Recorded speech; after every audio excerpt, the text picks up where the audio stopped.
Big boss season 8 లో day 1 తెల్లారింది. పాపం అందరూ లోపల పడుకుంటే మన శేఖర్ భాష బయట పడుకున్నారు. దాదాపు 9 కావస్తున్నా కూడా ఇంకా బిగ్ బాస్ లో తెల్లారలేదు. బిగ్ బాస్ చూసే చాలా మంది ఫేవరెట్ కంటెస్టెంట్ శేఖర్ భాష. కరెక్ట్ గా బిగ్ బాస్ హౌస్ లో శేఖర్ భాష గేమ్ ఆడితే ఈసారి ఖచ్చితంగా శేఖర్ భాష బిగ్ బాస్ హౌస్ కప్పు కొట్టే తీరుతాడు. ఎందుకంటే చాలా మంది పాజిటివ్ సపోర్ట్ శేఖర్ భాషకు ఉంది. హౌస్ లోకి వెళ్ళక ముందే శేఖర్ భాషపై మంచి ఒపీనియన్ ఉంది. ఇప్పటికే చాలా మంది ఫ్యాన్స్ కామెంట్లు కూడా చేస్తున్నారు.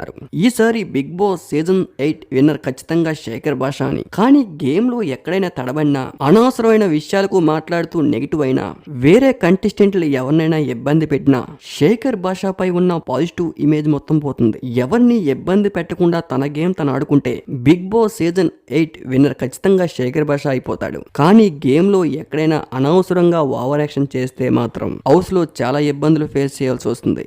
ఇప్పటికే బిగ్ బాస్ స్టేజ్ పై శేఖర్ భాష ఒక మాట చెప్పారు. నాతో ఎవరైనా గొడవ పెట్టుకుంటే ఖచ్చితంగా కప్పు కొట్టుకెళ్ళిపోతా అని. అంటే ప్రతి సీజన్ లో జరిగే తరహాయే కదా ఇది. కౌశల్ దగ్గర నుంచి మొన్న పల్లవి ప్రశాంత్ వరకు బిగ్ బాస్ హౌస్ ప్యాటర్న్ ఏంటంటే అందరూ కలిసి ఎవరినైతే ఒక్కరిని టార్గెట్ చేసి పెడతారో చూసే ఆడియన్స్ అందరూ కూడా ఆ ఒక్కరికి సపోర్ట్ చేస్తూ చివరి నిమిషంలో బిగ్ బాస్ కప్పు కొట్టే వరకు ఆడియన్స్ అతనికి సపోర్ట్ చేస్తూనే ఉంటారు. పల్లవి ప్రశాంత్ ని అందరూ కలిపి ఒక టైంలో టార్గెట్ చేయడం వల్ల బిగ్ బాస్ సీజన్ 7 కి పల్లవి ప్రశాంత్ విన్నర్ అయ్యాడు.